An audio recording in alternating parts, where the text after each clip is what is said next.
सुन शिशु रुदन परम प्रिय बानी, संभ्रम चले आई सब रानी।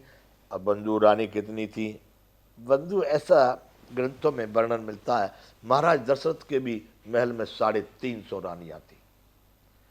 उनमें 3 ये कौशल्या के कई सुमित्रा पट रानी मानी जाती है, 350 दूसरी रानियां थी।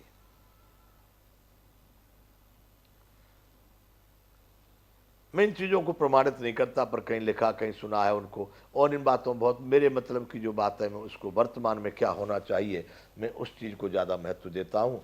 बस इधर होती है तो कथा है, कहानी है कि जैसे ही बच्चे का रोना सुना, बड़ी सुंदर बाणी आवाज़ आई, प्यारी आवाज धुनी सुन करके सभी रानियां उतावली होकर के दौड़ी चली आई। संभ्रम चले आई सब रानी, सभी रानी दौड़ते दौड़ते गए, कहां से आवाज आई, कैसे आई, दौड़ के चली आई। हर्षित जहाँ तह धाई दासी, आनंद मगन सकल पुरवासी। दौड़ दौड़ के दासियों ने सूचना देना शुरू कर दिया, माता कौशल्या के आ गए, पुत्र आ गए, आ गए, आ गए, आ गए। तब तक नाम नहीं है, खाली बच्चा ही है, पुत्र भगवान आ गए। लोग क्या जाने भगवान है कि कौन है, उस समय तो बच्चे ही थे, आ गए। महाराज दशरथ के कोई संतान नहीं, और अब उस चक्रवर्ती सम्राट के या कोई पुत्र का जन्म होवे तो कितनी प्रसन्नता होगी। बंधु आज जैसा नहीं था कि हमारे जो आज शासक लोग, उनको गाली भी लोग देते रहे तो भी वो शासन पर बने रहेंगे, उनको प्यार करते रहे तो भी बने रहेंगे, वो अनुचित काम करके भी उसी पद पर बने रहेंगे। वहाँ यदि शासक अनुचित कुछ कर बैठा तो स्वयं ही शासक पद से त्याग पत्र दे देता था, क्योंकि मैं इसके योग्य नहीं, क्योंकि वो जानता था इस भूल का परिणाम कितने जन्मों तक भोगना पड़ेगा। अतः बहुत जन्म न बिगड़े, ये पद प्रतिष्ठा चली जाए तो चली जाए, लेकिन वो न जाए जो करोड़ों जन्म। कितना कष्ट होगा बंधुओं, ये आज के लोगों को ज्ञान नहीं है। वो इस तरह के समझ लिए भारत के बहुत सारे ऐसे संप्रदाय, मजहब और ये समुदाय हैं जो ये मानते कि नहीं नहीं इसके बाद में अब जन्म नहीं होगा। भूल में है वो, होगा, जरूर होगा। मैंने तो उन ग्रंथों में भी जो लोग कहते हैं कि नहीं जन्म होता है, उनमें भी मैंने देखा है कि दोबारा से पैदा होंगे। पैदा होंगे मतलब आएंगे।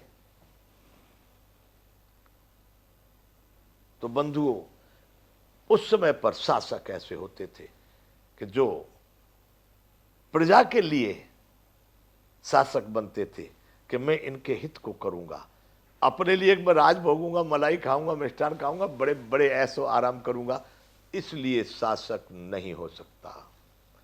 और यदि ऐसा कोई शासक है तो 1 करोड़ जन्म तो निश्चित उसने बिगाड़ दिए, 1 करोड़। यदि किसी को संदेह हो बंधु, मैं कभी भी खुले मंच पर सार्वजनिक जनता के सामने जो कोई भी मेरी बात को अगर असत्य समझते हो तो मैं उनसे चर्चा कर सकता हूं इस विषय पर। मैं कहना यह चाह रहा हूं कि शासक प्रजा के लिए होते हैं, अपने लिए नहीं। और जो अपने लिए बन गए हैं वो शासक नहीं है, वो कहीं न कहीं दंड के भागीदार होंगे।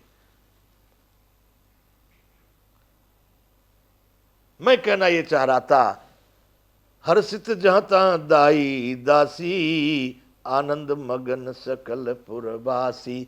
यानी संपूर्ण जहां तक महाराज दशरथ का राज्य है, प्रजा में एक भी व्यक्ति ऐसा नहीं है करे भाई ये तो बड़ा बुरा हो गया राजा दशरथ क्या। यहां पर शासकों के विरोध में करोड़ों लोग चिल्ला रहे तो भी कोई तकलीफ नहीं, और वहां शासक के लिए यदि एक व्यक्ति भी चिल्लाता है तो वह अपनी भूल को सुधारेगा या त्याग पत्र दे देगा। इसलिए सभी जनता, प्रत्येक व्यक्ति राजा के अनुकूल रहता है, क्योंकि राजा सबके लिए है। राजा किसी में भेदभाव नहीं करता है। राजा सारी प्रजा में उतना आनंद, उतना हर्ष, उतना उल्लास देखता है जितना खुद को तभी आनंदित मानता है जब उसकी प्रजा आनंदित होती है और सभी आनंदित होती है। तो बंधुओं, आनंद मगन सकल पुरवासी, यानी सबके सभी आनंदित हुए इस समाचार को सुनकर कि महाराज दशरथ के यहाँ पर पुत्र रत्न आ गया। दशरथ पुत्र जन्म सुन काना, मानव ब्रह्मानंद समाना। आहा हा, राजा दशरथ ने सुन लिया, पुत्र जन्म सुन काना, पुत्र का जन्म अपने कानों से सुन लिया तो मानव ब्रह्मानंद समाना। ऐसा लगा उनको कि ब्रह्म प्रकट हो गया। ब्रह्म वाला जो आनंद है उतना आनंद राम जी के आने पर महाराज दशरथ को हुआ। परम प्रेम मन पुलक शरीरा, चाहत उठन करत मति धीरा। ब्रह्मानंद के समान आ गए, वो ब्रह्मानंद में समा गए, इतना आनंद उनको हुआ। मन में अतिशय प्रेम है, शरीर पुलकित हो गया, आनंद में अधीर हुई। बुद्धि को धीरज देकर वे उठना चाहते हैं, उनका शरीर नहीं संभल रहा है। चाहत उठन करत मति भीरा, उठना चाहते लेकिन धीर बुद्धि उनकी रोक रही, अभी भाई रुको, अभी अभी रुको, जन्म हुआ है अभी तो। जाकर नाम सुनत शुभ होई, होई जाकर नाम सुनत शुभ होई। अरे बंधुओं, बोलने से तो कितना शुभ होगा, जिसका नाम सुनने से भी शुभ हो जाता है। मोरे गृह आवा प्रभु सोई, मेरे घर वही परमात्मा आ गए। जिसका नाम किसी के कान में भी पड़ जाए ना तो भी शुभ हो जाता है। नाम लेने से, उनका चिंतन करने से, जप करने से, उससे तो बहुत अच्छा होता है। लेकिन जाकर नाम सुनत शुभ होई, मोरे गृह आवा प्रभु सोई, मेरे घर वही परमात्मा आया है जिसका नाम सुनने मात्र से भी शुभ हो जाता है। परमानंद पूरे मन राजा, कहा बुला बहु बुलाए बजा बहु बाजा। राजा को इतना आनंद हुआ, परम आनंद में राजा परिपूर्ण हो गए। राजा का मन इतना आनंदित था, उन्होंने तत्काल कहा बाजा वालों को बुलाओ, जो संगीत जो धुनिया उस मंगल समय पर बजनी चाहिए, ऐसे उन ध्वनिकारों को बुलाया जाए। इधर राजा को आनंद हुआ, बाजाई बधाइयां बजने लगी। उधर क्या होता है कि गुरु वशिष्ठ कहूं गयो हकारा। राजा दशरथ तत्काल गुरु जी के पास, क्यों पुत्र कहां से आए? धरहु धीर होए हैं सोतचारी।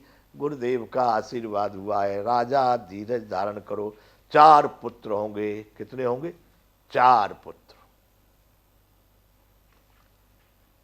गुरु जी के लिए। दूत पहुंच गया।